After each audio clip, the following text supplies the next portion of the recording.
नमस्कार, आप देख रहे हैं आपका पसंदीदा कार्यक्रम कालचक्र। मैं हूं पूजा और मेरे साथ हैं प्रश्न कुंडली विशेषज्ञ पंडित सुरेश पांडे जी। पंडित जी, बहुत बहुत स्वागत है आपका। धन्यवाद। आपकी हार का कारण, आपके दुख का कारण, आपकी गरीबी का कारण कहीं आपका अंगूठा तो नहीं? जरूर देखिए कालचक्र। जी हाँ, आज हम आपको बेहद इंटरेस्टिंग टॉपिक बताने वाले हैं। आपके हाथ का अंगूठा आपको करोड़पति बना सकता है, आपको हर ऐशो आराम दे सकता है, आपको सुख चैन और खुशियां दे सकता है। साथ ही यही अंगूठा आपको बर्बाद भी कर सकता है, आपको दरिद्र भी बना सकता है और आपकी खुशियां भी छीन सकता है। आपके अंगूठे की बनावट कैसे बताएगी आपका व्यक्तित्व और फ्यूचर। साथ ही कैसे हाथ के अंगूठे में एक चमत्कारी छल्ला पहनने से आपकी किस्मत रातों रात पलट सकती है। अंगूठे से जुड़ा हर राज बताएंगे आपको प्रश्न कुंडली विशेषज्ञ पंडित सुरेश पांडे जी आज कालचक्र में। तो बने रहिए आज कालचक्र के साथ। तो आइए अब चर्चा की शुरुआत करते हैं। हाथ का अंगूठा हमारी किस्मत से, हमारे आज और कल से कैसे सीधे सीधे जुड़ा हुआ है। सबसे पहले अंगूठे के महत्व के बारे में जान लेते हैं पंडित जी से। पंडित जी, क्या होता है अंगूठे का महत्व? देखिए, सामुद्रिक शास्त्र में मनुष्य के समस्त अंग प्रत्यंग के बारे में कुछ न कुछ विवेचना की गई है। स्वामी कार्तिकेय ने मनुष्य के शरीर के लक्षणों को देख करके जो ग्रंथ तैयार किया था, और बाद में उस ग्रंथ से इतना ज्यादा कोलाहल मच गया कि लोग एक दूसरे के बारे में इतना जानने लगे कि उन्हें कुपित होकर के समुद्र में फेंकना पड़ा। बाद में लोगों की प्रार्थना पर समुद्र ने कुछ पेपर वापस जरूर किए। वही आज सामुद्रिक शास्त्र के नाम से जाना जाता है, क्योंकि समुद्र से बाद में वो प्राप्त हुआ। उसमें आंख की रचना, मुंह की रचना, नाक की रचना, होठ की रचना, तिल, मस्से, उंगलियों की रचना, उंगलियों के पुरुओं की रचना, हाथ में रेखाएं, ये सारे जितने लक्षण हैं, गर्दन किस तरह का हो, हाथ किस तरह के हों, पैर किस तरह के हों, पैर की उंगलियां किस तरह की हों, इन सारी चीजों पर कुछ न कुछ बताया गया है। और ऐसा बताया गया है, इतना सटीक बताया गया है कि जिसको जब आप जानेंगे तो आप भी आश्चर्यचकित हो जाएंगे कि ऐसा कैसे होता है, इतना चमत्कार कैसे पहले से हमारे शास्त्रों में भरा पड़ा हुआ है। उसमें से आज एक चीज, अंगूठा, हाथ का अंगूठा, उस पर हम बात करेंगे। हस्तरेखा के अध्ययन में अंगूठे की भूमिका सबसे अहम होती है। अंगूठा इच्छा शक्ति, विवेक और प्रेम, संवेदना का सूचक होता है। देखिए, अंगूठे को आप देख रहे हैं ना, इसमें देखिए आपको 3 पोरुआ दिखाई दे रहा है। एक तो पोरुआ सबसे नीचे है, इसको कहते हैं काम शक्ति। इस अंगूठे के निचला पोरुआ जितना भारी होगा उतना अधिक आदमी भोग विलास वाला होगा, और ये जितना संकीर्ण और छोटा होगा उतना ही आदमी भोग विलास से दूर रहने वाला होगा।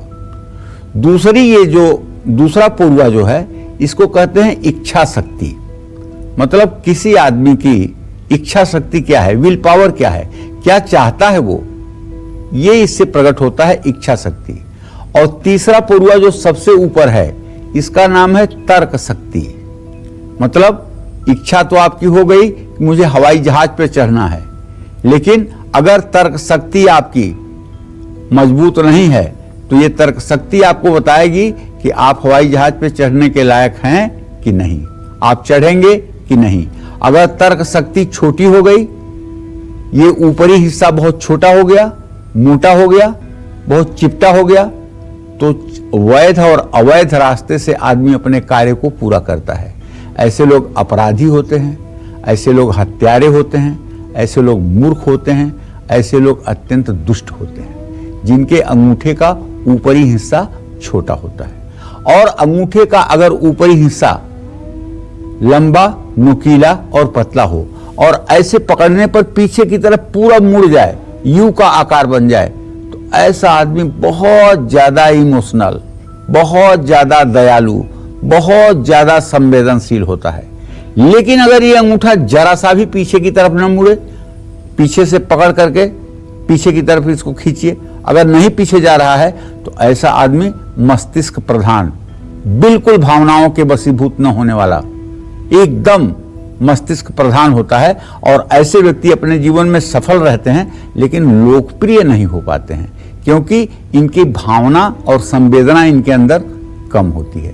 तो आज हम अंगूठे पर ही बात करेंगे। और देखिए, मैं चाहता हूं कि एक ही दिन में तो पूरा भारत का ज्ञान नहीं बताया जा सकता ना, तो क्रमशः अब शरीर के बारे में, एक एक अंगों के बारे में बात करते हुए सारी चीजों को आपको जानकारी देना चाहूंगा। तो उसमें आज अंगूठे के बारे में बात कर रहे हैं। और पहले मैंने आपको अंगूठे के बारे में बताया कि इस अंगूठे के 3 पार्ट हैं जो आपको देखने में लग रहे होंगे। सबसे नीचे का भाग काम शक्ति है, बीच का भाग इच्छा शक्ति है, सबसे ऊपर का भाग तर्क शक्ति है। अगर ये आप अब समझ गए हों तो आगे बढ़ते हैं। अंगूठे को व्यक्ति के व्यक्तित्व का दर्पण भी कहा जाता है। ये अंगूठा आप किसी का देख करके उसके व्यक्तित्व, उसके चरित्र और उसके आत्मबल के बारे में भी जान सकते हैं। हस्त परीक्षण में अंगूठे को सबसे बड़ा बेस, सबसे बड़ा आधार माना जाता है। और अंगूठा इतना इंपॉर्टेंस है मानव जीवन के लिए कि द्रोणाचार्य द्वारा गुरु दक्षिणा के रूप में एकलव्य से अंगूठा ही मांगा गया था, क्योंकि चारों उंगलियां मिल करके धनुष नहीं चला सकती जब तक अंगूठा न हो। अंगूठा होगा तभी धनुष चलेगी। तो अंगूठा महत्ता को उजागर करता है। चिकित्सा शास्त्र के अनुसार अंगूठा मस्तिष्क का मुख्य बिंदु है। अगर आपको भी सरदर्द हो और आप सरदर्द से बिलबिला रहे हों तो अंगूठे का जो सबसे ऊपरी पोरुआ है, ये वाला, यहीं आप 5 मिनट दबाने की कोशिश करिए। मैं पूरे दावे के साथ कहता हूं कि आपका सरदर्द ठीक हो जाएगा। यहां के एक्यूप्रेशर से तुरंत सरदर्द ठीक हो जाएगा। तो ये मस्तिष्क का कहीं ना कहीं से मुख्य सचेतक एक प्रकार का सिग्नल है। प्राचीन काल में भारत में नस नाड़ी चिकित्सा पद्धति थी। हमारे यहाँ सुश्रुत संहिता नाम की एक आयुर्वेद की बड़ी प्रसिद्ध पुस्तक है, जिसमें नाड़ी परीक्षण के लिए विधिवत विचार किया गया है। ये ईड़ा पिंगला नाड़ी जो है, जो नाड़ियां हैं, अंगूठे के ठीक नीचे आप जाएंगे हाथ पर, अपने कलाई पर, तो यहीं अगर आप हाथ रखेंगे तो यहाँ फुदुकती हुई नसें आपको महसूस होंगी। इन नसों के बारे में सुश्रुत संहिता में लिखा हुआ है कि हंस की तरह चाल चलने वाली नाड़ी क्या कहती है, कौवा की तरह उछल उछल करके चलने वाली नाड़ी क्या कहती है, बगुले की तरह रुक रुक के चलने वाली नाड़ी क्या कहती है, कौन सी नाड़ी ज्वर, कौन सी नाड़ी किस रोग की वो सिग्नल बताती है, इसके बारे में वर्णन है। तो इसको नाड़ी शास्त्र कहते हैं। तो प्राचीन काल में भारत में नस और नाड़ी चिकित्सा करने वाले वैद्यगण अंगूठे के विश्लेषण से व्यक्ति के रोग और उसके निदान के बारे में निर्णय किया करते थे। आज भी तो डॉक्टर पल्स रेट नोट करने के लिए, भले वो वैद्य नहीं है, आपकी नाड़ी तो देखते हैं, पल्स रेट वहीं से तो नोट करते हैं। 1 मिनट में कितनी बार आपकी नाड़ी धड़क रही है, इसको वहीं से तो देखते हैं। तो जिस व्यक्ति का अंगूठा जितना सुविकसित, दृढ़ और सुगठित होता है, उस व्यक्ति में बौद्धिक और मानसिक विशेषता उतनी ही अधिक होती है। इसलिए अंगूठे का स्वस्थ होना, अंगूठे का विकसित होना व्यक्ति के व्यक्तित्व में 4 चांद लगाता है। इसके विपरीत अगर अंगूठा छोटा हो गया, कमजोर हो गया, पतला हो गया, दुर्बल हो गया, अविकसित हो गया, तो ऐसे व्यक्ति में ना तो बौद्धिक क्षमता होती है और ना ही नेतृत्व करने की क्षमता होती है। और ऐसा व्यक्ति एक सामान्य सी जिंदगी पूरे जीवन जीते रह जाता है। कभी वो समाज में इस लायक नहीं बन पाता है कि समाज उसको याद रखे, उसके न रहने पर भी। तो चलिए चर्चा को आगे बढ़ाते हैं। और अंगूठे का संबंध किस ग्रह से होता है, अंगूठे में ऐसी कौन सी शक्तियां हैं जो उसको और भी ज्यादा खास बना देती हैं, जानते हैं इस बारे में। पंडित जी बताइए। देखिए, मनुष्य का जो अंगूठा है ना, वो प्रकृति ने इस तरह से बनाया है कि वो बाकी उंगलियों के विपरीत दिशा में कार्य करने में भी सक्षम होता है। यही वो शक्ति है जो आत्मिक या मौलिक बल का संकेत देती है। नवजात बच्चों की इच्छा शक्ति नहीं होती, वो पूरी तरह अपनी मां या पालनहार पर निर्भर रहते हैं। इस दौरान उनका अंगूठा बंद मुट्ठी में उंगलियों से ढका रहता है। आप छोटे बच्चे को देखिएगा ना, उसका अंगूठा इन 4 उंगलियों के अंदर होता है, और ज्यों-ज्यों बच्चा बड़ा होता है त्यों-त्यों ये अंगूठा बाहर निकलना शुरू कर देता है। तो अंगूठे की जड़ को ब्रह्म तीर्थ कहा गया है। इसको, ये जो नीचे वाला भाग है, ये ब्रह्म तीर्थ कहा गया है। पितरों को तर्पण करने के लिए अंगूठा ही काम आता है। दक्षिण दिशा को पितरों की दिशा माना गया है। हमारे दाहिने हाथ का अंगूठा भी दक्षिण दिशा में ही स्थित है। अंगूठा शुक्र ग्रह से भी जुड़ा है। आप कहेंगे कैसे? तो ये देखिए, ये नीचे का जो भाग है ना, ये शुक्र ग्रह का भाग है, ये शुक्र पर्वत है। जिन लोगों का ये भाग दबा हुआ होता है, पिलपिला होता है, पिचपिचा होता है, ऐसे लोग नपुंसक और शारीरिक अक्षम लोग होते हैं। और जिनका ये भाग बहुत उठा हुआ और बहुत मजबूत और जरा सा भी दबाने पर नहीं दबने वाला होता है, मतलब प्रेशर करके भी आप न दबा पाएं, तो ऐसे लोग निसंतान होते हैं। ऐसे लोगों के अंदर भी कमी होती है। लेकिन जिन लोगों का ये भाग न तो जरूरत से ज्यादा कठोर हो, न जरूरत से ज्यादा मुलायम हो, और न बहुत ज्यादा उठा हुआ हो, न दबा हुआ हो, तो ऐसे लोगों की जन्म कुंडली में शुक्र ग्रह मजबूत होता है। लेकिन अगर पिचपिचा होगा, पिलपिला होगा और इस पे ढेर सारी रेखाएं होंगी, जाल जैसी रेखाएं होंगी, तो ऐसे आदमी को जेल यात्रा भी करनी पड़ती है। और ये शुक्र ग्रह के अशुभ स्थिति का संकेत भी है।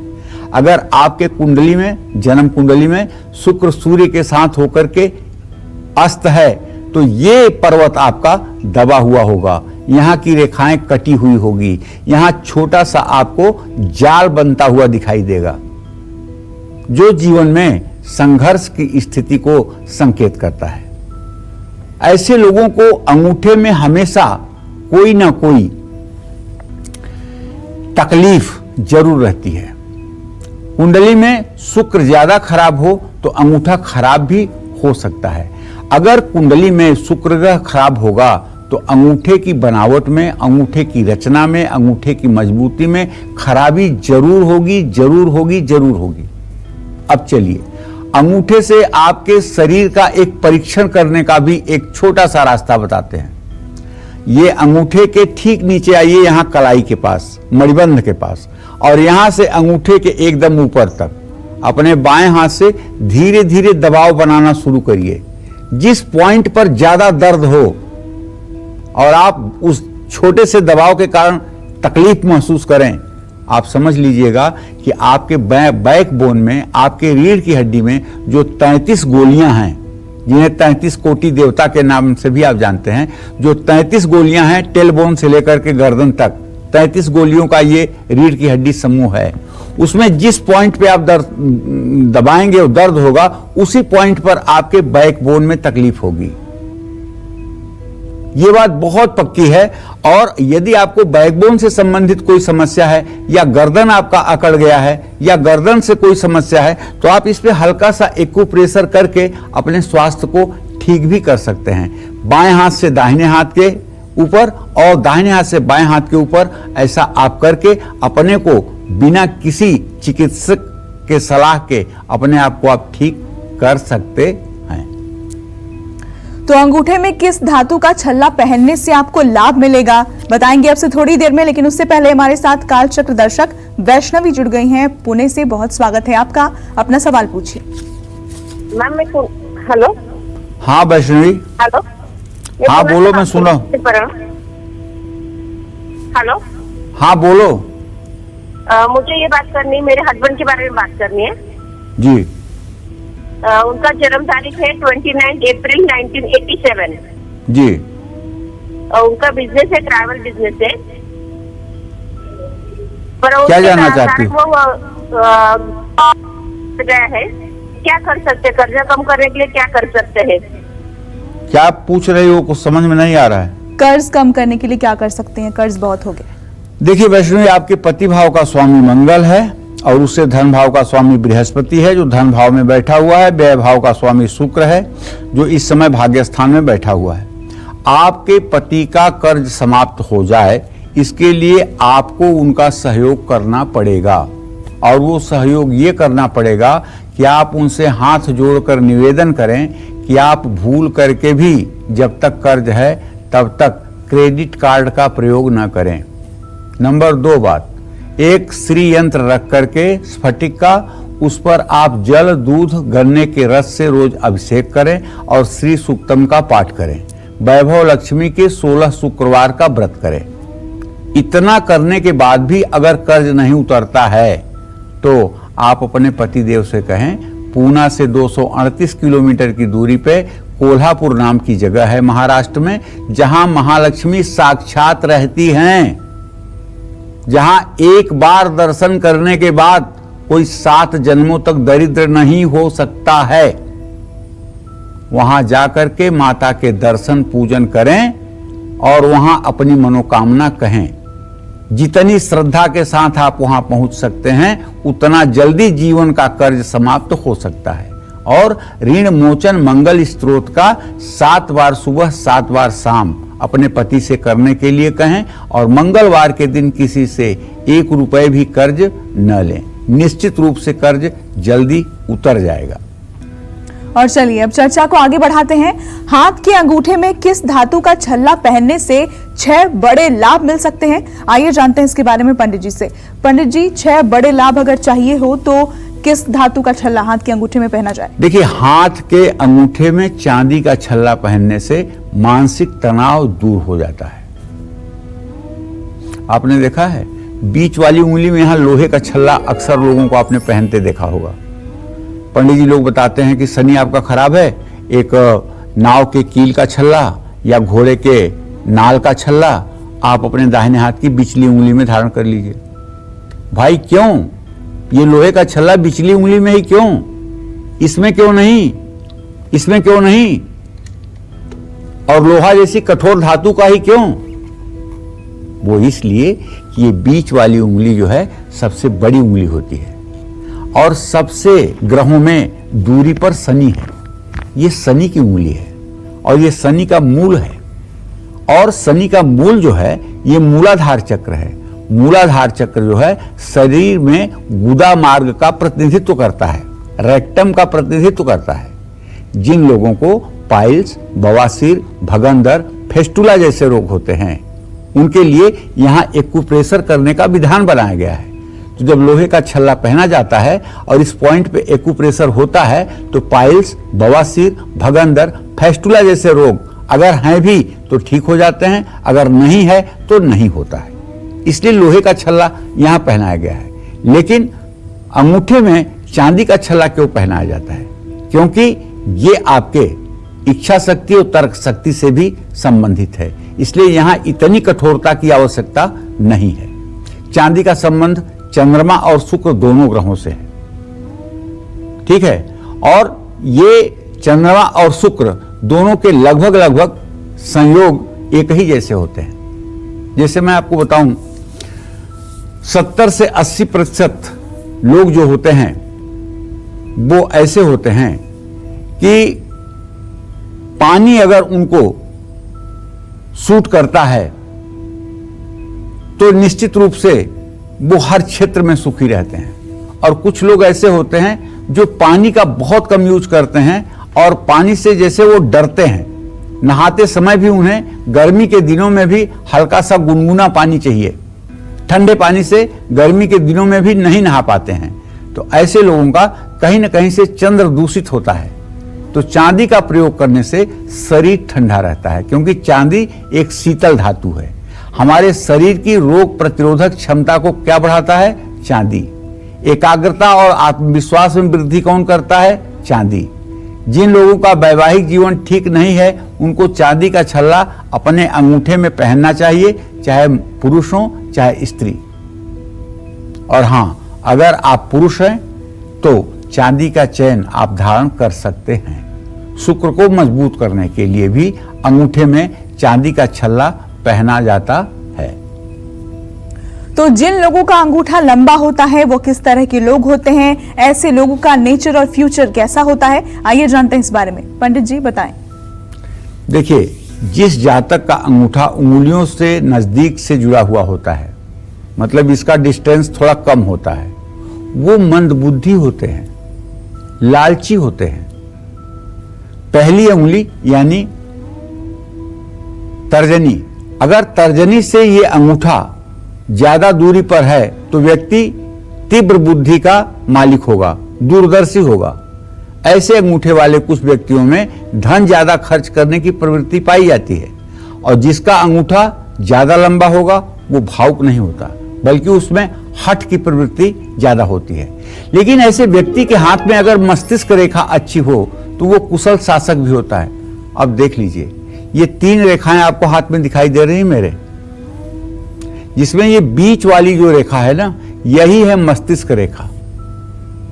ये मस्तिष्क रेखा अगर सीधी सपाट जा रही है तो आदमी एकदम निश्चल, पवित्र हृदय वाला, किसी प्रकार का छल कपट न करने वाला, देवता के समान आचरण करने वाला होता है। लेकिन अगर ये रेखा जीवन रेखा को घेर कर नीचे की तरफ जा रही हो तो ऐसा आदमी हर बात को अपने दिल पर लेने वाला और छोटी छोटी बातों में आत्महत्या का प्रयास भी करता है। लेकिन अगर ये रेखा थोड़ा सा कर्व होकर के चंद्र पर्वत की तरफ नीचे जाए तो ऐसा आदमी छोटी छोटी बातों पे गुस्सा करने वाला, क्रोध करने वाला, क्रोध में हिंसक होने वाला होता है। और अगर ये रेखा बीच में कटी हो तो ऐसे व्यक्ति को मस्तिष्क में चोट लगती है, उसका ऑपरेशन होता है। और अगर इस पे जाल बना हुआ हो तब तो निश्चित है न्यूरो का प्रॉब्लम होना ही होना है, ऐसे व्यक्ति को मानसिक रोग होना ही होना है। तो कहने का मतलब यह है कि मस्तिष्क रेखा का भी रिलेशन यहां मैंने आपको अंगूठे से बताया है। लंबे अंगूठे वाले लोगों के विचार और कर्म में समानता पाई जाती है। ऐसे लोग अपनी मर्जी के मालिक होते हैं और किसी से जल्दी प्रभावित नहीं होते हैं। लंबे अंगूठे वाले लोग अच्छे आलोचक होते हैं, वो मनोबल और बुद्धि को बहुत ज्यादा महत्व देते हैं। देखिए, ये लंबे का मतलब है कि पूरा अंगूठा लंबा हो, ये नहीं कि सबसे ऊपर वाला पोरुआ लंबा हो। अगर सबसे ऊपर वाला पोरुआ लंबा होगा ना तो आप जितने मन में अपनी योजनाएं बनाएंगे सबको ये 1 मिनट में ध्वस्त कर देगा। क्या अरे आप तो ये नहीं कर सकते, आपकी तो ये योग्यता नहीं है, आपके लिए ये समस्या है। तो इसलिए लंबे अंगूठे वाले लोग अपनी भावनाओं पर आसानी से नियंत्रण कर लेते हैं। जय मां विंध्यवासिनी। हाथ के अंगूठे को हल्के में ना ले, क्योंकि हाथ का अंगूठा ही है जिससे आपका बैंक बैलेंस, आपके जीवन में प्रॉपर्टी, ऐशो आराम का सुख सीधे सीधे जुड़ा हुआ है। कैसे हाथ के अंगूठे में एक चमत्कारी छल्ला पहनने से हमारी किस्मत रातों रात पलट सकती है, रातों रात आप धनवान, भाग्यवान हो सकते हैं, यही बता रहे हैं आज हमें पंडित सुरेश पांडे जी। अपनी चर्चा को आगे बढ़ाते हुए बात करते हैं पैर के अंगूठे की। पैर का अंगूठा कैसे हमारे लिए तरक्की और उन्नति का रास्ता बना सकता है, आइए जान लेते हैं इसके बारे में। पंडित जी, पैर के अंगूठे का क्या महत्व होता है? पैर के अंगूठे के द्वारा भी शक्ति का संचार होता है। मनुष्य के पांव के अंगूठे में विद्युत संप्रेषणीय शक्ति होती है। श्री गुरु पदनख मणिगन ज्योति सुमिरत दिव्य दृष्टि ही होती। तुलसीदास जी ने लिखा है कि गुरु जी के अंगूठे का जो नाखून है वो मणिगन ज्योति, मणि की तरह, मतलब कि ज्योतिर्मान है, प्रकाशमान है, जिसका स्मरण करने मात्र से सुमिरत दिव्य दृष्टि है होती, शरीर के अंदर दिव्य दृष्टि प्राप्त हो जाती है। यही कारण है कि वृद्धजनों के चरण स्पर्श करने से या तपस्वी, साधक, ऋषि मुनि, संत ऐसे लोगों का चरण स्पर्श करने से जो आशीर्वाद मिलता है उससे अविद्या रूपी अंधकार नष्ट हो जाता है। पहले हमारे यहाँ समाज में राजा महाराजा जब किसी ऋषि मुनि के यहाँ जाते थे तो साष्टांग दंडवत करते थे। साष्टांग दंडवत का मतलब कि पूरा लाठी की तरह सीधे लेट जाते थे और दोनों हाथों को सोए हुए बाहर बढ़ाते थे और दाहिने हाथ की ये तर्जनी उंगली जाकर के उनके अंगूठे पर पड़ती थी और दूसरी उंगलियां दूसरी उंगलियों पर पड़ती थी। और आप जानते हैं तर्जनी उंगली किसी भी प्रकार के निगेटिविटी से आपको बचाती है, लेकिन पॉजिटिविटी को ग्रहण भी करती है। ऐसे में जब किसी दिव्य तेजस्वी व्यक्ति का अंगूठे का संपर्क आपके तर्जनी से होगा तो उसके शक्ति का शक्तिपात आपके अंदर हो जाएगा। आपके शरीर की निगेटिविटी जैसे आग में सोना जाने के बाद सारी मैल छोड़ देता है, उसी तरह से किसी साधक के अंगूठे का स्पर्श होते ही व्यक्ति की सारी मलिनता, सारा दुर्गुण जल करके खाक हो जाता है। दिल्ली में तो हम नहीं देखते हैं, लेकिन मिर्जापुर में जब हम रहते थे, विंध्याचल में, तो मिर्जापुर के जितने लोग आते थे, अगर हम चौकड़ी मार के बैठे हुए हैं तखत पे तो पहले अंगूठा ही ढूंढते थे और जब तक उनको अंगूठा ना मिल जाए तब तक उन्हें शांति नहीं मिली। अंत में मजबूर होकर पैर निकालना पड़ता था कि भाई ठीक है, संतोष कर लो। अंगूठा जरूर छूते थे, प्रणाम में बिना अंगूठा छुए प्रणाम नहीं करते थे। आज भी जो लोग सचमुच में आध्यात्मिक जीवन के व्यक्ति हैं, जिन्हें पता है कि कहाँ से कैसे क्या होता है, वो आज भी अपने गुरुजनों के, अपने माता पिता के और अपने आराध्य इष्ट देव के अंगूठे का ही स्पर्श करना चाहते हैं। अच्छा, अंगूठे के बारे में आपको बताऊं, पुरुष हो या स्त्री, अगर अंगूठा बेलनाकार है, बेलनाकार का मतलब गोलाकार अगर है, तब तो ऐसा व्यक्ति बहुत भाग्यशाली है। लेकिन अगर अंगूठा कछुए के आकार का, कछुआ का चेहरा आपने देखा है ना, पीछे पतला होता है, आगे मोटा होता है, अगर इस तरह का अंगूठा है और अंगूठा बाईं तरफ और दाहिनी तरफ मुड़ा हुआ है पैर के बाहर, ऐसी महिलाएं आजीवन दुखी रहती हैं। ऐसे पुरुष आजीवन मजदूरी करते मर जाते हैं, लेकिन कभी सुख की जिंदगी नहीं जी पाते हैं। अंगूठा की रचना जितनी सुंदर होगी, जितना देखने में वो सुंदर होगा और लालिमा युक्त होगा, उतना ही ज्यादा वह व्यक्ति भाग्यशाली, प्रभावशाली होगा। इसमें कोई संशय नहीं है। तो अगर आपको गले की तकलीफ है, अगर आपकी कुंडली में बुध या चंद्रमा शुभ होकर भी अच्छे फल नहीं दे रहे हैं, तो ऐसे में आपको किस धातु का छल्ला अंगूठे में पहनना चाहिए? आइए जान लेते हैं इस बारे में। पंडित जी बताएं। देखिए, अब हम आ गए बुद्धि के कारक बुध ग्रह के रूप में और चंद्रमा। अब हम बुध को क्यों ले रहे हैं? यहाँ क्या रिलेशन अंगूठे का बुध से है? High relation. ये हमारा वॉइस बॉक्स कहलाता है। वॉइस बॉक्स मतलब यहाँ से हमारे खाने की नली और आवाज की नली दोनों अलग अलग होती हैं, ठीक है ना। तो ये बुध जो है गर्दन के ही अंतर्गत आ रहा है और टेल बोन से लेकर के ऊपर तक की हड्डी जो है वो यही अंगूठे से संबंधित है, मैंने आपको पहले बताया।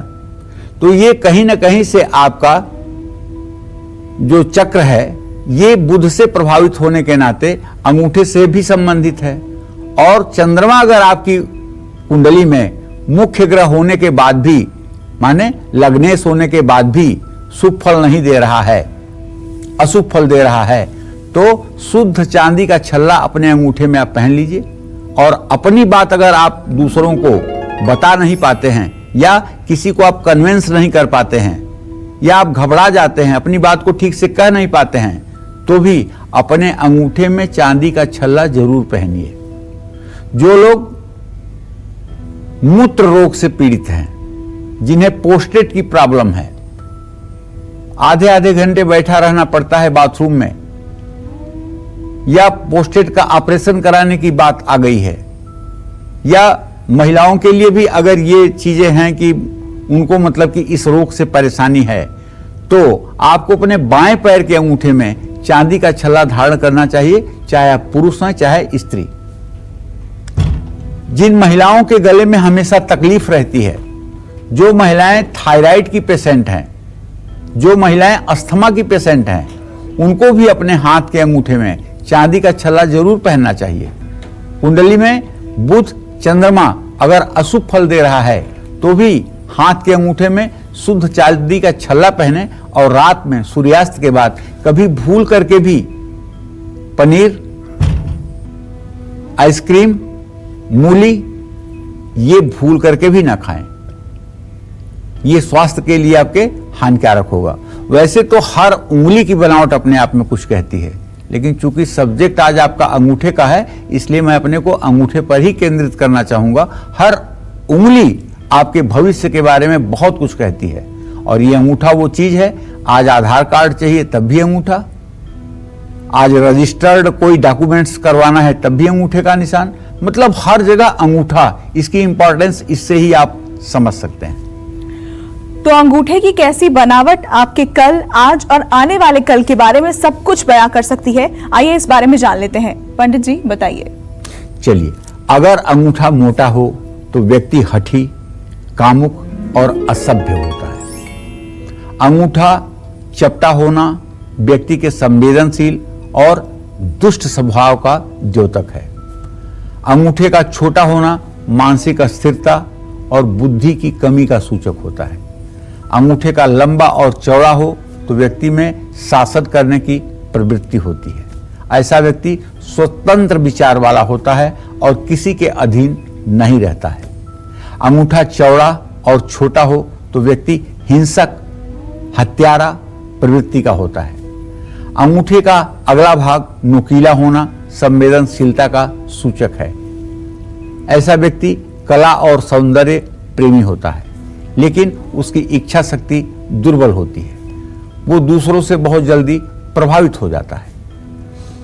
नुकीले अंगूठे का पहला पर्व लंबा हो ऊपर से तो व्यक्ति अत्यधिक इमोशनल भावुक होता है। जैसे ये अंगूठा मुड़ के यू बन जाए अगर, तब जान लीजिए कि आदमी बहुत ही ज्यादा दयालु होगा। यह आदमी चींटी का भी दुख नहीं देख सकता है, मनुष्य के दुख देखने की तो बात ही जाने दीजिए। अंगूठे का लचीला होना शुभ नहीं माना जाता, इसलिए कैसा व्यक्ति इतना भावुक होता है कि भावुकता में ये अपने जीवन को बेहतर नहीं बना पाता है। लेकिन अगर अंगूठा बिल्कुल पीछे की तरफ न मुड़ता हो तो ऐसा आदमी मस्तिष्क प्रधान होता है।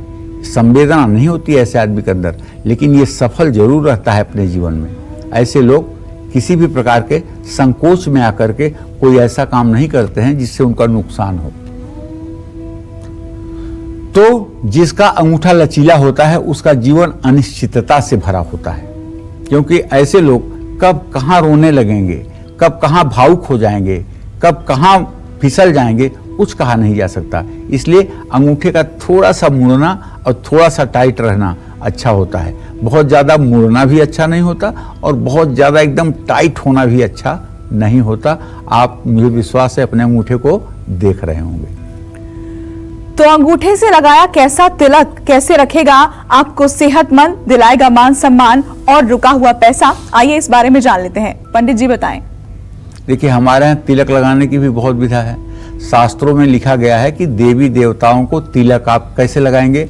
अनामिका उंगली से। ये देखिए अनामिका उंगली है, ये सूर्य की उंगली है और इसका ऊपरी परुआ जो है एक तरह से बहुत ही पवित्र माना जाता है, तो इससे देवताओं को तिलक लगाते हैं। लेकिन आपका अंगूठा चूंकि अपार शक्तियों से भरा हुआ है, अंगूठा न सिर्फ मन और मस्तिष्क के बारे में बताता है, अंगूठा न सिर्फ ग्रहों के शुभ अशुभ प्रभाव का संकेत देता है, बल्कि अंगूठे से तिलक लगाना भी बहुत फायदेमंद है। कैसे, ये जान लीजिए। अंगूठे में शुक्र ग्रह होता है जो अच्छी सेहत और धन का प्रतीक है, वैभव का प्रतीक, विलासिता का प्रतीक है। आपके घर पर कोई बीमार है और उसे चंदन का तिलक अंगूठे से माथे पर लगाया जाए तो जल्द ही ठीक हो जाता है। जब भी कोई लड़का विवाह के लिए मंडप में जाता है तो लड़की का पिता हल्दी अपने अंगूठे में लगा करके पहले 4 बार हल्दी से तिलक करता है, फिर 5वें बार उस पे अक्षत चिपकाता है। अंगूठे से ही तिलक किया जाता है। लेकिन देवताओं का तिलक अनामिका उंगली से किया जाता है और मोक्ष के अधिकारी लोग अंगूठे का तिलक अपने माथे पर करते हैं। कोई सफलता प्राप्त करनी है या कहीं आपका धन फंसा हुआ है तो अंगूठे से माथे पर तिलक लगाने से धन वापस मिल जाता है। अरे छोड़िए धन की भी बात, मैं दावे के साथ कहता हूं कि जो लोग अंगूठे से नित्य अपने माथे पर तिलक करते हैं उन्हें मोक्ष प्राप्त होता है। वो कभी गंदगी के मार्ग पर चल ही नहीं सकते। अंगूठे से तिलक लगाने पर सभी प्रकार की भौतिक सुख सुविधाएं आपके चरणों में होती हैं। अंगूठे से तिलक लगाने पर व्यक्ति स्वस्थ रहता है और आर्थिक रूप से मजबूत रहता है। अंगूठे से तिलक लगाने पर मान सम्मान में वृद्धि होती है। अंगूठे से तिलक लगाने पर व्यक्ति कभी कुमार्ग का आचरण नहीं करता है। चाहे किसी का राज तिलक हो या विजय तिलक हो, हमेशा अंगूठे से ही तिलक लगाने की परंपरा है। कस्तूरी तिलकम ललाट पटले वक्षस्थले कौस्तुभम नासाग्रे कहने का मतलब यह है कि जो भी अंगूठे से तिलक लगाया जाता है वो एक प्रकार से मोक्ष को और सुंदर गति को देने वाला होता है। तो दाहिने हाथ में चांदी का छल्ला पहनने से आपको कौन कौन से फायदे हो सकते हैं, किन बीमारियों से आपको राहत मिल सकती है, आइए इस बारे में भी जान लेते हैं। पंडित जी बताइए। देखिए, सबसे पहले मैं आपको बताना चाहूंगा कि दाहिने हाथ में चांदी का छल्ला पहनने से जो फायदा होता है वो ये है, दाहिने और बाएं हाथ की उंगलियों में चांदी का छल्ला पहनने से हमारे शरीर और दिमाग पर अलग अलग इफेक्ट पड़ता है। जैसे दाहिने हाथ की तर्जनी उंगली में चांदी का छल्ला पहनने से क्रोध नियंत्रित हो जाता है। ये बृहस्पति की उंगली है, शुक्र और चंद्रमा का यहाँ पर धातु होने से क्रोध नियंत्रित होता है, मन शांत रहता है। दाहिने हाथ की बीच वाली उंगली में चांदी का छल्ला पहनने से नर्वस ब्रेकडाउन नहीं होता है। ऐसे लोग डिप्रेशन के शिकार अगर हैं तो बचते हैं। दाहिने हाथ की अनामिका उंगली में चांदी का छल्ला पहनने से खून साफ होता है, रक्त संबंधित बीमारियां ठीक होती हैं और शरीर में विषैले तत्व टॉक्सिन आपके शरीर से बाहर हो जाती है और यूरिनरी ट्रैक इन्फेक्शन नहीं होता है। दाहिने हाथ की सबसे छोटी उंगली में, ये बुध वाली उंगली, इसमें चांदी का छल्ला पहनने से एंजाइटी बिल्कुल नहीं होती है। हृदय की गति नियंत्रित रहती है और स्टेमिना बढ़ता है। चलिए बात कर लेते हैं बाएं हाथ की। बाएं हाथ में चांदी का छल्ला पहनने से आपको कौन कौन से फायदे हो सकते हैं, किन बीमारियों से आपको राहत मिल सकती है, इस बारे में जान लेते हैं। पंडित जी बताएं। देखिए, अब मैं आपको ये बताना चाहूंगा कि बाएं हाथ में चांदी का छल्ला पहनने से क्या फायदा होता है। बाएं हाथ की तर्जनी उंगली में, तर्जनी देखिए इसी को कहते हैं, इसको अंग्रेजी में तो इंडेक्स फिंगर कहते हैं, हिंदी में कहते हैं तर्जनी। लक्ष्मण जी कहते हैं परशुराम से कि यहाँ कोई घिया तोरी नहीं है कि आप तर्जनी उंगली दिखा देंगे तो वो मर जाएगी। आज भी ये इतनी बड़ी बात तुलसीदास जी ने लिखा है, यहाँ कुम्हड़ बतिया को नाही जे तर्जनी देख मर जाही। आज भी सीताफल हो या घिया हो, अगर उसका फूल लगा हुआ है, उसका छोटा सा फल लग रहा है और इस उंगली को ले जा करके वहाँ आधा मिनट आप दिखा दीजिए तो वो दूसरे दिन सूख जाएगा। सही में इसमें इतना मैग्नेटिक रेज होता है कि उसे वो बर्दाश्त नहीं कर पाता। तो बाएं हाथ में चांदी का छल्ला पहनने से इम्यून सिस्टम, रोग प्रतिरोधक क्षमता बढ़ती है। आज वही तो चाहिए कोरोना काल में, रोग प्रतिरोधक क्षमता रहेगी तभी आप रोग से बचेंगे और शरीर में हर समय ताजगी और स्फूर्ति महसूस होगी। बाएं हाथ की ये मिडिल फिंगर जो है, जिसको मध्यमा कहते हैं, इस उंगली में चांदी का छल्ला पहनने से शरीर में एसिडिटी, गैस बिल्कुल नहीं बनती है, क्योंकि शनि ना यही गंदा ग्रह है। किसी भी व्यक्ति को अगर एसिडिटी और गैस की प्रॉब्लम है तो इसका मतलब कि उसका शनि खराब है। जो भी हम खाते हैं उसके पोषक तत्व शरीर को लगने लगते हैं। तो बाएं हाथ की अनामिका, जिसको आप रिंग फिंगर भी कहते हैं, शादी की अंगूठी जिस उंगली में पहनी जाती है, इसमें अगर चांदी का छल्ला पहन लिया जाए तो इससे ब्लड सर्कुलेशन आपका ठीक रहता है। हाई और लो दोनों प्रकार के ब्लड प्रेशर में ये फायदेमंद है और हार्मोन्स को भी ये नियंत्रित करता है, एंडोक्राइन सिस्टम को भी मजबूत करता है। यहाँ तक कि आपका पेनक्रियाज जो है वो अगर बार बार आपको डिस्टर्ब कर रहा है तो यहाँ छल्ला पहन के आप पेनक्रियाज को भी एक्यूप्रेशर दे सकते हैं। बाएं हाथ की छोटी उंगली में, कनिष्ठिका में, स्मॉल फिंगर जिसको कहते हैं, चांदी का छल्ला धारण करने से मेटाबॉलिक सिस्टम अच्छा रहता है, और जब ये सिस्टम अच्छा रहता है तो आदमी के चेहरे पर आत्मविश्वास अपने आप दिखाई देता है। और अब बात करते हैं अंगूठे के पोर की। अंगूठे के पोर की कैसी बनावट आपका नेचर और फ्यूचर दोनों बता सकती है, आइए इस बारे में जान लेते हैं। पंडित जी बताइए। देखिए, हथेली की ओर से अंगूठा 3 भागों में विभाजित रहता है। पहले ही शुरू में ही मैंने आपको बताया, जिन्हें कहते हैं पोर, पोरुआ। पहले पोर का नाखून से चिपका रहना होता है, ये सबसे ऊपर वाले भाग को कह रहा हूं, इसे कहते हैं तर्क शक्ति। मध्य का भाग है इच्छा शक्ति, और सबसे नीचे का भाग है काम शक्ति।